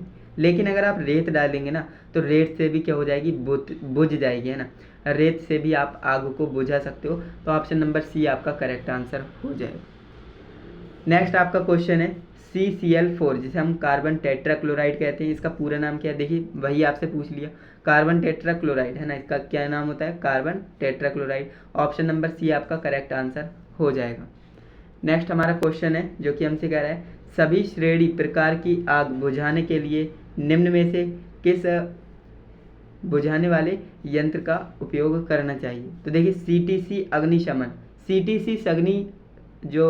CTC अग्निशमन यंत्र होता है, फायर एक्सटिंग्विशर होता है, ये आप सभी श्रेणी की आग, है ना, मान लीजिए ग्रुप ए ग्रुप बी किसी भी श्रेणी की आग लगी है तो आप इसका इस्तेमाल कर सकते हो, जो कि आपकी श्रेणी यानी कॉमन होता है ना। आप इस तरह से याद रखिए, कॉमन होता है। अगर आपके ऑप्शन में CTC है तो सबसे पहले इसे ही लगाएंगे क्योंकि ये कॉमन होता है, ये सभी श्रेणी की आग को बुझाने के लिए सक्षम है। तो ऑप्शन नंबर ए हमारा राइट आंसर हो जाएगा। नेक्स्ट हमारा क्वेश्चन है निम्न कथनों पर विचार कीजिए। अब यहाँ पर देखिए फिर से कथन वाला क्वेश्चन आ गया। कथन वाले क्वेश्चन में आपको करना क्या है, मैंने आपको बताया, दोनों कथन को पहले पढ़िए समझिए एंड इसके बाद ही ऑप्शंस को देखिए। पहला कथन हमसे कह रहा है कि श्रेणी ए, जो श्रेणी ए होता है, जो वर्ग ए की आग होती है, आग को शीतल जल की बौछार से बुझाया जाता है ना। ये आपको बताना है क्या बुझाया जाता है। तो श्रेणी ए में कौन कौन सी आग लगती है, मैंने आपको बताया था। इसमें जो है लकड़ी से लग सकती है, यानी ठोस से, जैसे लकड़ी हो गया, कागज हो गया, है ना, इनसे जो भी आग लगेगी वो ग्रुप ए की आग होगी। तो ग्रुप ए में अगर इस तरह से आग लगी, मान लीजिए लकड़ी से, कागज से आग लगी, तो क्या हम पानी की बौछार से बुझा सकते हैं, तो आप कहेंगे बिल्कुल बुझा सकते हैं। तो ऑप्शन नंबर ए हमारा जो कथन ए है ना वो तो बिल्कुल सही है ना, ये तो हमारा बिल्कुल सही है। इसके बाद कथन दो हमसे कह रहा है कि श्रेणी बी की अग्नि को हम जल की बौछार से नहीं बुझा सकते। अब श्रेणी बी में आता क्या क्या है, सबसे पहले ये जानिए, ठोस द्रव, है ना, द्रव आता है। तो द्रव से जो भी आग लगेगी क्या आप द्रव से ही बुझा लेंगे, तो ऐसा तो नहीं हो सकता। तो यानी ये हमारा क्या है, बिल्कुल सही है, क्योंकि इसमें हमने क्या बोला है, नहीं बुझा सकते, है ना। अगर यहाँ पर बोलता कि श्रेणी बी की अग्नि को जल से बुझा सकते हैं तो ये गलत हो जाता, लेकिन यहाँ पर कह रहा है कि श्रेणी बी की अग्नि को हम जल की बौछार से नहीं बुझा सकते, तो यानी ये भी सही है और ये भी सही है। कथन हमारे दोनों के दोनों सही हैं। तो यहाँ पर हमसे कह रहा है कथन एक सही है। तो जल्दबाजी में आप ऐसा ना करें कि आप इसको मार दें, है ना, ऑप्शन को, क्योंकि आपको सभी ऑप्शंस को देखना है। ये आपका नहीं होगा, क्यों, क्योंकि हमारा राइट आंसर यहाँ पर दिए रखा है। ऑप्शन नंबर बी हमें कह रहा है कि कथन दोनों सही है ना, कथन दो सही है ना, कथन दो हमारा सही है लेकिन कथन एक भी सही है। तो यहाँ पर बात करें ऑप्शन नंबर सी राइट हो जाएगा, कथन एक और कथन दो दोनों सही है ना। इस तरह से अगर बोलेगा तभी हम ऑप्शन को लगाएंगे, तो यानी दोनों कथन सही है, ऑप्शन नंबर सी हमारा राइट आंसर हो जाएगा। देख सकते हैं कितने अच्छे तरह से यहाँ पर क्वेश्चन आते हैं, है ना, काफ़ी आसान आते हैं। नेक्स्ट क्वेश्चन है निम्न कथनों पर विचार कीजिए, ये भी आपका कथन वाला क्वेश्चन है। तो इसमें हमसे क्या कह रहा है, देखिए कथन ए हमसे कह रहा है कार्बन डाइऑक्साइड गैस ज्वलन में सहायक होती है। जो कार्बन डाइऑक्साइड गैस है वो जलने में सहायक होती है, बिल्कुल नहीं। दूसरा हमारा है, ये तो हमारा क्या हो जाएगा, गलत हो जाएगा, है ना, यह हमारा ऑप्शन गलत हो जाएगा। नेक्स्ट हमारा है ऑक्सीजन गैस ज्वलन में सहायक नहीं होती है। तो ये दोनों उल्टी उल्टी बातें कर रहे हैं ना। देखिए कार्बन डाइऑक्साइड जो है ज्वलन में सहायक नहीं होती है, अगर यहाँ पर नहीं दे देते तो ये सही हो जाता, लेकिन अभी ये गलत हो गया। ऑक्सीजन ज्वलन में सहायक नहीं होती है, यहाँ पर भी ये उल्टी बात कर रहे हैं ना। जो हमारा ऑक्सीजन होती है ना ये ज्वलन में सहायक होती है, लेकिन यहाँ पर नहीं बोल रहा है, तो ये भी आपका गलत कथन है। यानी कथन एक और दो दोनों हमारे क्या हैं, गलत हैं। तो कथन एक सही है, बिल्कुल नहीं। कथन दो सही है, बिल्कुल नहीं। कथन 1 और 2 दोनों सही नहीं है, दोनों के दोनों गलत हैं। तो ऑप्शन नंबर डी हमारा सही होगा, कथन 1 और कथन 2 दोनों गलत हैं। तो इस तरह के क्वेश्चन आएंगे तो आपको इस तरह से समझना है और आंसर करना है। तो ऑप्शन नंबर डी हमारा राइट आंसर हो जाएगा। चलिए इसके बाद हम देख लेते हैं नेक्स्ट क्वेश्चन को, जो कि हमारा नेक्स्ट क्वेश्चन है 46 नंबर। आप देख सकते हैं 46 नंबर पे हम क्वेश्चन पे आ चुके हैं। थोड़ी वीडियो बड़ी इसलिए बन रही है क्योंकि हर एक क्वेश्चन को एक्सप्लेन करने में टाइम लग रहा है ना। चलिए कोई बात नहीं, आपको समझ में आना चाहिए। नेक्स्ट हमारा क्वेश्चन हमसे कह रहा है लिक्विफाइड गैसों द्वारा लगी आग को बुझाने के लिए किस श्रेणी का प्रयोग, जो लगी आग को बुझाने के लिए आप किस अग्निशमन का इस्तेमाल करेंगे? तो ड्राई पाउडर का इस्तेमाल करेंगे। जो ड्राई पाउडर युक्त जो आपके आते हैं फायर एक्सटिंग्विशर, आप उनका इस्तेमाल कर सकते हो। ऑप्शन नंबर सी आपका करेक्ट आंसर हो जाएगा। नेक्स्ट हमारा क्वेश्चन हमसे कह रहा है निम्न में से किसमें लगी आग की शीतल जल की बौछार से हम बुझा सकते हैं? यानी अगर आपके पास आग लग गई, जैसे मान लीजिए मिट्टी के तेल से आग लगी है, तो क्या आप इसे शीतल जल की बौछार से बुझा सकते हो? तो बिल्कुल नहीं। मैंने आपको बताया जब भी ठोस से आग लगेगी तो आप जल की बौछार से बुझा पाएंगे। एलपीजी गैस, ये भी गैस है, इससे आग लगेगी तो आप जल से और बढ़ा पाएंगे, बुझा नहीं पाएंगे, है ना। बिजली के तार से मैंने आपको बता दिया इसका इस्तेमाल नहीं करना है। तो अगर कागज़ की आग लगी है, मान लीजिए कागज़ कहीं जल रहा है, तो आप उसे आग से ईजिली बुझा सकते हो। तो ऑप्शन नंबर बी हमारा राइट आंसर हो जाएगा, है ना। अगर कहीं पर आग से या फिर ठोस पदार्थ से आग लगी है तो वहाँ पर आप जल से उसे कंट्रोल कर पाएंगे, बुझा पाएंगे। नेक्स्ट हमारा क्वेश्चन है अग्नि का शमन क्या है? ये आपसे क्वेश्चन पूछा जाता है, अग्नि का शमन क्या है?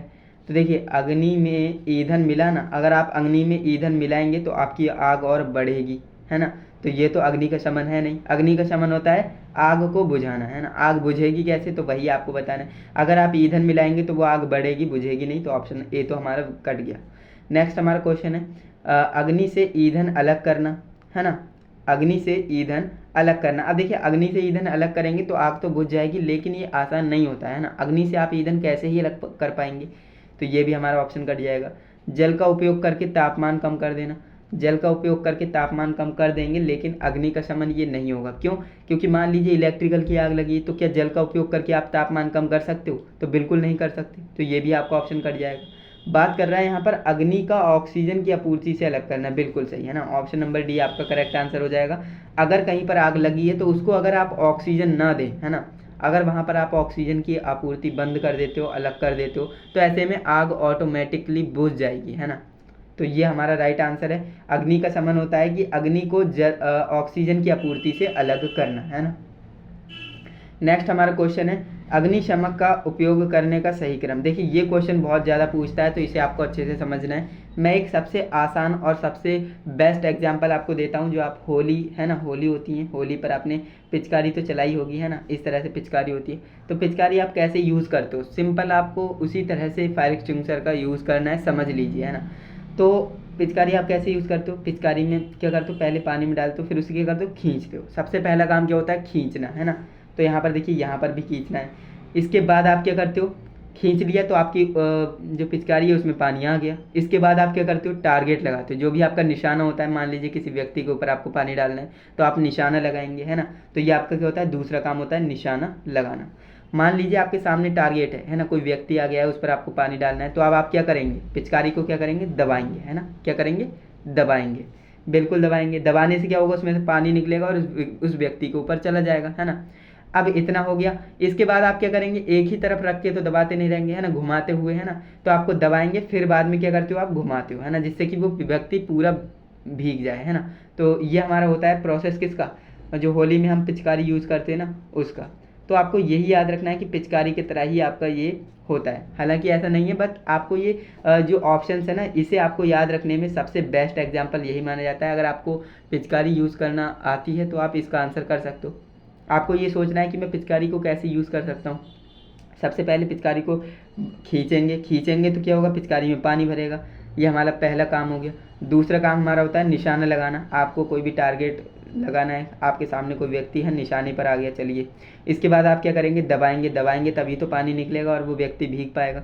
तो अब आप दबा रहे हो, दबाएंगे तो एक ही तरफ तो दबाएंगे नहीं, उसे पूरा गीला करना है ना, उसे पूरा भिगाना है। तो आप घुमाएंगे पिचकारी को, है ना, हर जगह। तो ये आपका क्या होता है, स्टेप होता है, ये प्रोसेस होता है। ऑप्शन नंबर ए, है ना। देखिए इंग्लिश में भी आता है, अगर आप इंग्लिश मीडियम के स्टूडेंट्स हैं तो आपको इंग्लिश हिंदी दोनों में पेपर आएगा, तो आप उसे भी देख पाएंगे, है ना, ऑप्शंस आते हैं दोनों में, तो कंफ्यूज नहीं होना है। नेक्स्ट हमारा क्वेश्चन है, उम्मीद करता हूँ आपको ये अच्छे से समझ में आया होगा। अगर समझ में आया है तो वीडियो को लाइक करें एंड कमेंट में आंसर बताएं कि आपको 49 नंबर क्वेश्चन कैसा लगा। इसके बाद हम नेक्स्ट क्वेश्चन की बात करते हैं। विद्युत उपकरण में लगी आग को बुझाने के लिए कौन सा अग्निशमन यंत्र का प्रयोग किया जाता है? अब देखिए विद्युत उपकरण में लगी आग है, मैंने आपको बता दिया आप झाग वाले का इस्तेमाल नहीं कर सकते, है ना, संग्रहित दाब प्रकार का इसका भी नहीं कर सकते, गैस कारतूस का भी नहीं कर सकते, आप जो है हेलोन प्रकार का इस्तेमाल कर सकते हैं। बिल्कुल ऑप्शन नंबर ए आपका राइट आंसर हो जाएगा, 100% करेक्ट हो जाएगा। नेक्स्ट आपका क्वेश्चन है, आग बुझाने में स्टार्विंग शब्द का क्या अर्थ है? देखिए स्टार्विंग और स्मूदरिंग दो होता है, मैं आपको समझा देता हूँ। ये हो गया स्टार्विंग, ये हो गया स्मूदरिंग। देखिए ये दोनों समझना जरूरी है, इनसे रिलेटेड क्वेश्चन आएगा। यहाँ पर स्टार्विंग बोला है, अगर यहाँ पर स्मूदरिंग बोलता तो क्या होता, आगे इसमें क्वेश्चन होगा, मैं आपको समझाऊंगा। तो देखिए अगर बोल रहा है कि आग बुझाने में स्टार्विंग क्या होता है ना, तो जल का उपयोग करके तापमान कम करना, या फिर यहाँ पर आपको समझना है कि स्टार्विंग क्या होता है, अग्नि से ईंधन अलग करना, है ना, तो इसका ऑप्शन नंबर बी राइट होगा। देखिए स्टार्विंग का मतलब क्या होता है, अग्नि से ईंधन अलग करना, ध्यान रखेंगे अग्नि से ईंधन अलग करना हमारा किसके अंतर्गत आता है, स्टार्विंग के अंतर्गत आता है। और अगर अग्नि से ऑक्सीजन अलग करना है, ध्यान से समझिएगा, अगर आप अग्नि से ऑक्सीजन अलग कर रहे हो तो वो हमारा स्मूदरिंग के अंतर्गत आता है। तो अगर आप ईंधन को अलग कर रहे हो तो वो स्टार्विंग होगा, अगर आप ऑक्सीजन को अलग कर रहे हो तो वो स्मूदरिंग होगा, ये आपको याद रखना है। नेक्स्ट आपका क्वेश्चन है जो कि काफ़ी इंपॉर्टेंट है। तो दोस्तों हमारा क्वेश्चन हमसे कह रहा है कि तैलीय सतह की सफाई हेतु क्या प्रयुक्त करना चाहिए? अगर कोई तेल की सतह है, मान लीजिए कहीं किसी सतह पर तेल गिर गया है, तो वहाँ पर हम तेलीय सतह को कैसे सफाई कर सकते हैं, है ना, उसके लिए क्या प्रयुक्त होता है? तो लकड़ी का बुरादा, पानी, रुई या फिर तेल। तो पानी और रुई और तेल से तो हम कर नहीं सकते, लकड़ी के बुरादे से हम जो है तेलीय सतह की सफाई कर सकते हैं। तो ऑप्शन नंबर ए हमारा करेक्ट आंसर हो जाएगा। तो यहाँ तक आपको कोई भी समस्या नहीं होगी, है ना, ये क्वेश्चन काफ़ी आसान था। नेक्स्ट हमारा क्वेश्चन है, पीड़ित के अधिक खून बहने की स्थिति में ज़रूरी कदम उठाना चाहिए, है ना। मान लीजिए कोई व्यक्ति है ना, और उसके खून बह रहा है ना, उसके हाथ से खून बह रहा है, तो आपको सबसे पहला कदम क्या उठाना चाहिए? क्या आप पीड़ित के सीधे संपर्क बनाना चाहेंगे, यानी पीड़ित से सीधे संपर्क बनाना चाहेंगे, है ना, उसका खून बह रहा है और आप संपर्क बना रहे हैं ना, तो ये तो नहीं करेंगे। दृढ़ता से साफ या फिर पैड जो बैंडेज वगैरह होता है वो लगाएंगे? नहीं, है ना, क्योंकि बैंडेज लगाएंगे तो खून तो बह रहा है तो रुकेगा कैसे, है ना, वही आपको बताना है। घाव पर ड्रेसिंग करना, ये भी नहीं कर सकते आप। सबसे पहले कदम आपसे पूछा जा रहा है तो सबसे पहले आप क्या करेंगे, जो घाव है उसे दबाएंगे। जैसे मान लीजिए हाथ पर उसके खून बह रहा है तो आप करेंगे क्या, उस हाथ को अच्छे से टाइट करके दबाएंगे जिससे कि खून ना बहे, है ना, जो रक्त बह रहा है उसे आप रोक सकें, है ना। तो ये हमारा सबसे पहला कदम होना चाहिए। अब मान लीजिए आप जो है सबसे पहले जो है संपर्क बना रहे हैं या फिर आप पैड बैंडेज वगैरह ढूंढ रहे हैं, इतनी देर में काफ़ी सारा खून बह जाएगा, तो आपको करना क्या है, सबसे पहले जहाँ भी घाव है उसे अच्छे से दबाना है टाइट तरीके से, जिससे कि खून ना बहे, है ना। तो ऑप्शन नंबर ए आपका राइट आंसर हो जाएगा। नेक्स्ट हमारा क्वेश्चन हमसे कह रहा है, भीगे हुए शरीर का प्रतिरोध होता है। अब देखिए भीगे हुए शरीर है आपका, तो उसका प्रतिरोध क्या होगा, कम होगा, कम होगा तभी तो करंट लगेगा। अब देखिए भीगे हुए शरीर है और अगर आपको करंट लग जाता है तो वहाँ पर बहुत ज़ोरों का करंट लगेगा, है ना। और अगर आपका शरीर सूखा है तो वहाँ पर प्रतिरोध ज़्यादा होता है, जिस वजह से करंट कम बहता है। तो ऑप्शन नंबर ए हमारा राइट आंसर हो जाएगा, है ना, कम। तो ऑप्शन नंबर सी हमारा राइट आंसर है। नेक्स्ट क्वेश्चन है, प्राथमिक उपचार बॉक्स में घाव भरने की कौन सी ट्यूब रखी जाती है? ये आपको बताना है, बोरोलिन, बीटाडीन या फिर पेनिसिलिन, इनमें से कोई नहीं। अब आप कहेंगे आप तो हमें डॉक्टर बना रहे हो, क्या क्या बताए पड़े हो, तो देखिए ये सारी चीज़ें आपको ज़रूरी है आना, है ना। अब आप कहीं इंडस्ट्री में काम कर रहे हो एक दूसरे, अब देखिए ITI आप कर रहे हो, सिर्फ ITI इलेक्ट्रीशियन की चीज़ें समझने के लिए तो नहीं, आपको प्राथमिक उपचार पढ़ना ज़रूरी है। अब ये आपके पहले चैप्टर में ये आपको ऐसी चीज़ें क्यों बताई जा रही हैं, सुरक्षा सावधानियाँ और ये डॉक्टर वाली चीज़ें है ना, ये सारी चीज़ें इसलिए बताई जा रही हैं क्योंकि सबसे पहले आपको इन चीज़ों को समझना है ना। क्योंकि अगर आप एक स्किल्ड इलेक्ट्रीशियन बन भी जाते हो लेकिन ये चीज़ें आपको नहीं आती तो आप जो है किसी की हेल्प नहीं कर पाएंगे क्योंकि आप इंडस्ट्री में होंगे, है ना। तो ऑप्शन नंबर बी आपका करेक्ट हो जाएगा, बीटा डी, है ना। नेक्स्ट हमारा क्वेश्चन है, विद्युत सप्लाई के तार से चिपके व्यक्ति को दूर करते हैं कैसे? रबड़ के दस्ताने तथा सूखी लकड़ी से, या फिर उसके हाथ पकड़कर, या फिर गीली लकड़ी से, या फिर लोहे की रॉड से। अब देखिए यहाँ पर ये क्वेश्चन कितना ज़्यादा फनी कह सकते हो, क्योंकि यह बच्चे जानता है भाई, अगर विद्युत सप्लाई के तार से चिपके हुए व्यक्ति को हमें छुड़ाना है तो क्या हम हाथ पकड़कर छुड़ाएंगे? ऐसा करेंगे तो हम भी उसके संपर्क में आ जाएंगे। एंड गीली लकड़ी से, गीली लकड़ी में क्या हो जाएगा, करंट का फ्लो होता है, तो ये भी हम नहीं कर सकते। गीली लकड़ी से आप जो है करंट आपको भी लग सकता है, तो ये भी हम नहीं कर सकते। लोहे की रॉड से, लोहे में भी करंट आता है, तो लोहे को हम नहीं कर सकते इस्तेमाल। आपका ऑप्शन नंबर ए राइट होगा, रबड़ के दस्ताने पहनकर आप छुड़ा सकते हो, या फिर सूखी लकड़ी से आप छुड़ा सकते हो। तो ऑप्शन नंबर ए आपका राइट आंसर हो जाएगा। क्लियर है? बिल्कुल, यहाँ तक आपको कोई भी समस्या नहीं होगी। चलिए नेक्स्ट क्वेश्चन की तरफ बढ़ते हैं। नेक्स्ट हमारा क्वेश्चन हमसे कह रहा है, जब धारा बहुत निचले स्तर पर होती है ना, तो विद्युत झटके का व्यक्ति पर कैसा प्रभाव पड़ता है, ये आपको बताना है। मान लीजिए करंट बहुत कम है ना, तो विद्युत झटके का व्यक्ति पर क्या प्रभाव पड़ेगा? संपर्क स्थान पर मामूली जलन होगी, बिल्कुल आपको जो है नॉर्मल सा झटका लगेगा, ज़्यादा खतरनाक झटका नहीं लगेगा, है ना। वह अपना संतुलन खो देगा, गिरेगा, ऐसा बिल्कुल भी नहीं होने वाला, है ना। अपना जो है होश खो देगा, बिल्कुल भी नहीं। इतना ज़्यादा करंट नहीं लगता है। अगर धारा का मान बहुत कम है तो वहाँ पर आपको शॉक लगेगा, लेकिन बहुत ही कम लगेगा, हल्की सी जलन, मामूली सी जलन होगी, है ना। तो ऑप्शन नंबर बी आपका राइट आंसर हो जाएगा। नेक्स्ट आपका क्वेश्चन है, झटके लगे व्यक्ति को निम्न में से कौन सा पेय पदार्थ नहीं पिलाना चाहिए? अब मान लीजिए किसी व्यक्ति को झटका लगा है और आप उसे क्या नहीं पिलाना है, उसे ये आपको बताना है ना।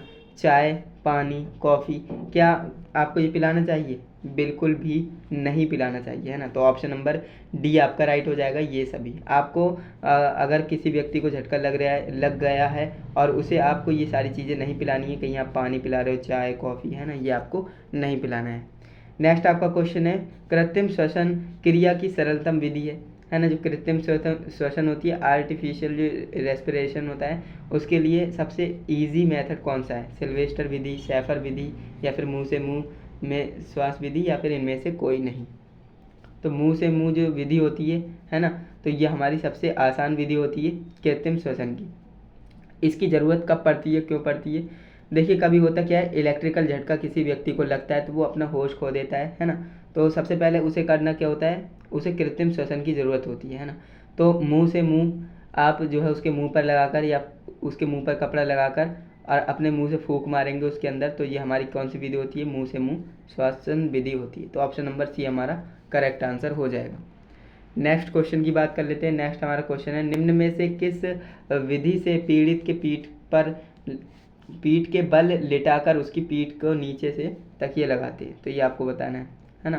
किस विधि के अंतर्गत करते हैं? तो वो हमारा सिल्वेस्टर विधि होती है। ऑप्शन नंबर ए हमारा राइट आंसर हो जाएगा। नेक्स्ट हमारा क्वेश्चन है, विद्युत झटके से पीड़ित व्यक्ति की पीठ पर छाले होने पर निम्न में से किस कृत्रिम विधि का अपनाया जाएगा? तो देखिए शेफर विधि का अपनाया जाएगा। क्यों? क्योंकि पीड़ित के पीठ पर चोट लगी है ना, पीठ पर चोट लगी है तो उसे सीने के बल लिटाया जाएगा, है ना। तो ये ऑप्शन नंबर बी यानी शेफर विधि में होता है। तो ऑप्शन नंबर बी हमारा राइट आंसर हो जाएगा। नेक्स्ट क्वेश्चन है, कृत्रिम श्वसन की शेफर विधि को 1 मिनट में लगभग कितनी बार दोहराना चाहिए, ये आपको बताना है। तो बिल्कुल सही, ऑप्शन नंबर डी हमारा करेक्ट हो जाएगा। 12 से 15 बार दोहराना चाहिए। नेक्स्ट हमारा क्वेश्चन है, निम्न कथनों पर विचार कीजिए। ये कथन वाला क्वेश्चन है।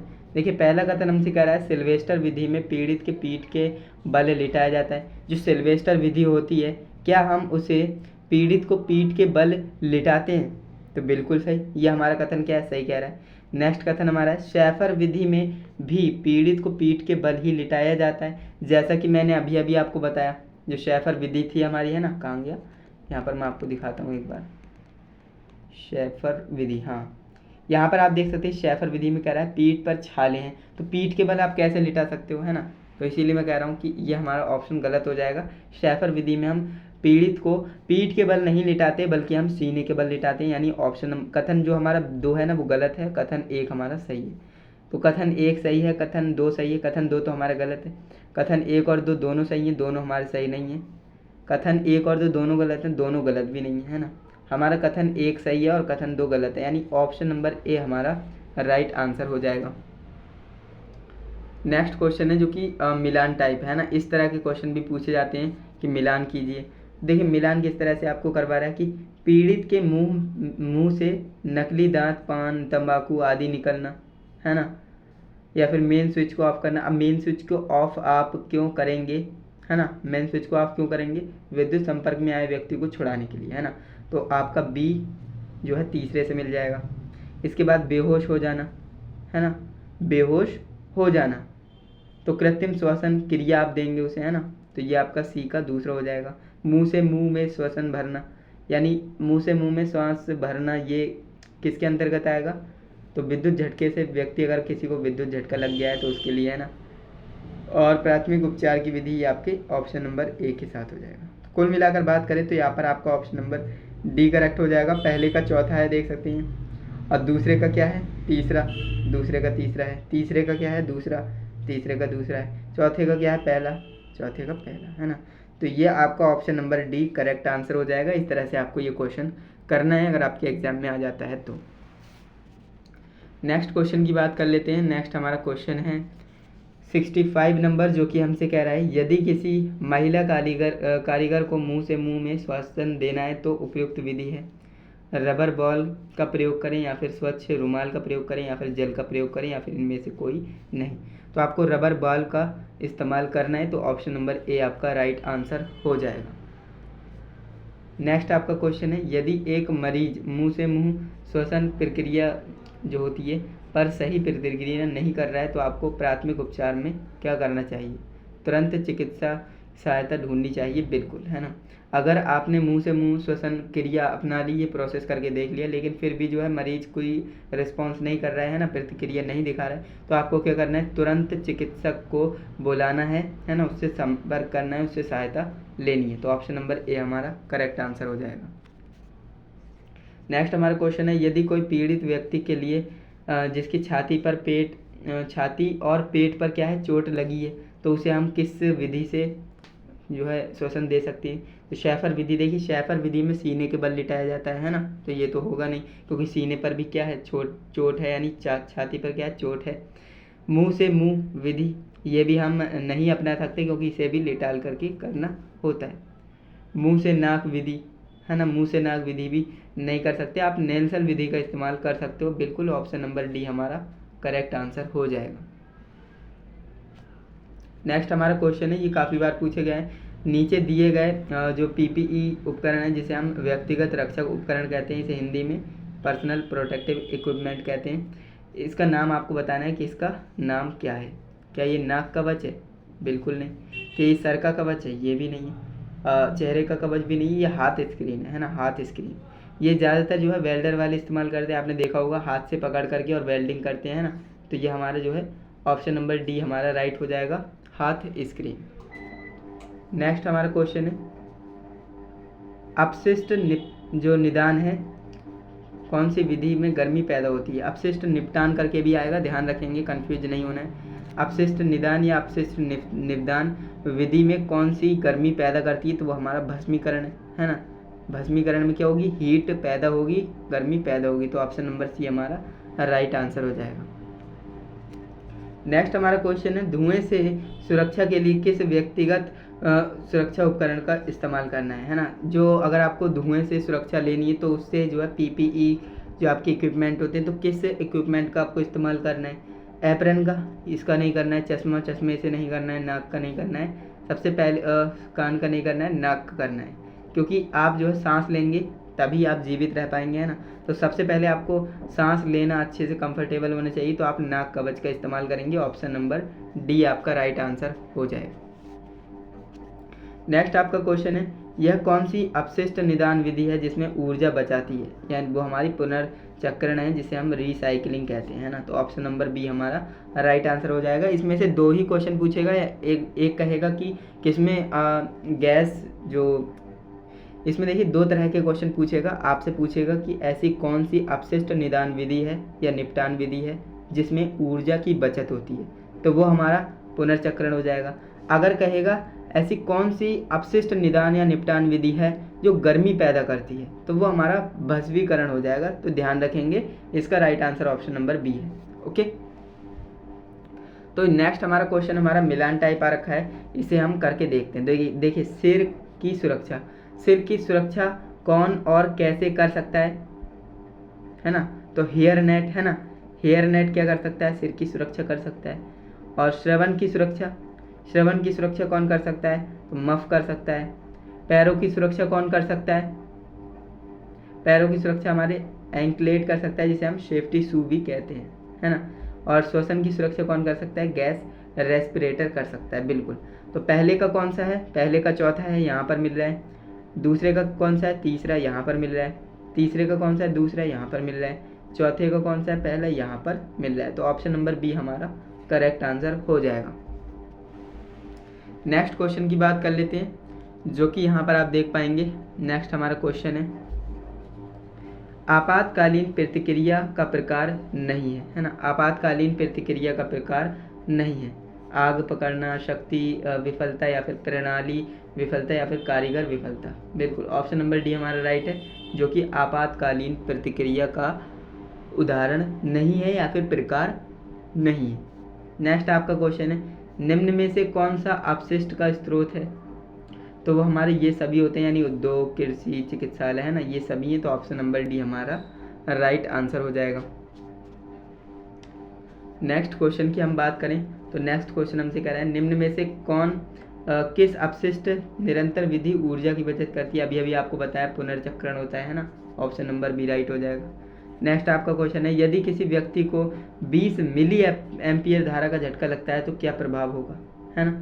देखिए मिली एम्पियर यहाँ पर लिखा है, दर्दनाक उसे जो है झटका मिलेगा, है ना। तो ऑप्शन नंबर 20 का राइट आंसर हो जाएगा। नेक्स्ट हमारा क्वेश्चन है दिल के दौरे से पीड़ित व्यक्ति को कैसे पहचानेंगे। रीढ़ की हड्डी में दर्द होगा तो आप कैसे पहचान पाएंगे, अब वो पीड़ित व्यक्ति है ना, आप उसका दर्द कैसे पहचान पाएंगे कि उसे रीढ़ की हड्डी में दर्द हो रहा है, क्योंकि दिल के दौरे में जो व्यक्ति होता है वो बोल नहीं सकता, है ना, सुन भी नहीं सकता। तो मुंह पूरी तरह से बंद हो जाएगा, पेट में सूजन, होठों के चारों ओर, हाँ होठों के चारों ओर नीला रंग हो जाएगा। इसे देखकर आप पहचान सकते हैं कि इसे दिल का दौरा पड़ा है ना। नेक्स्ट हमारा क्वेश्चन है यदि पीड़ित को सिर पर चोट लगी है, वह मर रहा हो, तो ऐसी स्थिति में स्वर्णिम घंटा कितना होता है। अब देखिए कोई व्यक्ति है, जैसे आजकल बहुत से लोग जो है हेलमेट बिना पहने मोटरसाइकिल वगैरह चलाते हैं, तो ऐसे में कोई व्यक्ति के चोट लग जाती है, कहाँ पर, सर पर, है ना, सर पर कोई चोट लग जाती है, तो ऐसे में वह जो मर रहा हो तो उसके लिए स्वर्णिम घंटा जो गोल्डन आवर कहते हैं ना, गोल्डन आवर कितने होते हैं, तो ये आपको बताना है। तो पहले जो 30 मिनट होंगे ना वो उसके लिए गोल्डन आवर होंगे, अगर इस टाइम पे उसे बचा लिया तो वो बच जाएगा, अदरवाइज वो नहीं बच सकेगा, है ना। तो ऑप्शन नंबर बी हमारा राइट हो जाएगा, पहले 30 मिनट यानी पहला आधा घंटा। नेक्स्ट हमारा क्वेश्चन है पीड़ित की कौन सी स्थिति को कोमा कहा जाता है ना। पीड़ित अगर कोमा में है तो किस स्थिति से आप पहचानेंगे कि वह कोमा में है। देखिए पूरी तरह संवेदनशील होकर लेटे रहना और बुलाने पर उत्तर न देना, अगर ऐसा कोई है तो उसे जो है कोमा में चला गया है वह व्यक्ति, तो ऐसा ही करेगा, है ना। तो ऑप्शन नंबर डी हमारा राइट आंसर हो जाएगा, पूरी तरह संवेदनशील होकर लेटा रहेगा, बुलाने पर उत्तर भी नहीं देगा। नेक्स्ट हमारा क्वेश्चन है जो कि यहाँ पर एक चिन्ह आया है, सुरक्षा चिन्ह का आपको नाम बताना है, इस सुरक्षा चिन्ह का क्या नाम होगा। क्या ये चेतावनी चिन्ह है, बिल्कुल नहीं। आवश्यक चिन्ह है, बिल्कुल नहीं। निषेधात्मक चिन्ह भी नहीं है, ये हमारा सूचनात्मक चिन्ह होता है। मैंने अभी आपको बताया ये हमारा प्राथमिक उपचार के लिए एक सूचना देता है, इन्फॉर्मेशन देता है, तो इसलिए हम इसे इन्फॉर्मेशन साइन या फिर सूचनात्मक साइन कहते हैं। ऑप्शन नंबर डी हमारा करेक्ट आंसर हो जाएगा। देखिए ये क्वेश्चन मैंने आपको बताया था कि अग्नि के शमन में स्मूदरिंग और स्टार्विंग ये पूछता है, तो दोनों मैंने आपको बता दिया। स्टार्विंग क्या होता है, ईंधन अलग करना, अग्नि से ईंधन अलग करना, और स्मूदरिंग मैंने आपको बताया था अग्नि से ऑक्सीजन की आपूर्ति को अलग करना, बिल्कुल ऑप्शन नंबर डी हमारा राइट आंसर हो जाएगा। नेक्स्ट हमारा क्वेश्चन हमसे कह रहा है कि निम्न में से भौतिक हानि है।